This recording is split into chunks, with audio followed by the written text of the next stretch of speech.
Tentera Israel mengarahkan penduduk kawasan daerah 3 yang menempatkan pejabat-pejabat kementerian dan kedutaan untuk mengosongkan kawasan itu serta-merta.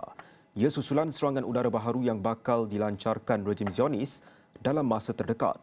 Memetik laporan Anadolu Ajansi, tentera Israel memaklumkan mereka akan melancarkan serangan ke atas aset ketenteraan milik Iran dalam beberapa jam akan datang. Dalam satu kenyataan yang dikeluarkan dalam bahasa Parsi memberitahu, tentera Israel akan melancarkan operasi ketenteraan di seluruh kawasan Tehran seperti yang dilakukan sejak beberapa hari lalu. Perintah pemindahan itu adalah yang pertama dikeluarkan kepada penduduk Tehran sejak serangan balas antara kedua-dua negara pada Jumaat. Sementara itu, tidak lama selepas amaran Israel tersebut, Iran tidak berdiam diri. Memetik Reuters menerusi media negara itu berkata, pengawal revolusi Islam Iran turut memberi amaran kepada penduduk di Tel Aviv untuk berpindah secepat mungkin. Ini kerana beberapa serangan turut akan dilakukan ke atas Tel Aviv.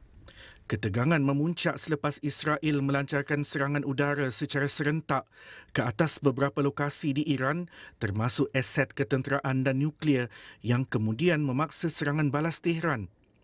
Pihak berkuasa Israel sebelum ini memaklumkan sekurang-kurangnya 24 individu terkorban manakala ratusan lagi cedera akibat serangan peluru berpandu Iran sejak Jumaat lalu.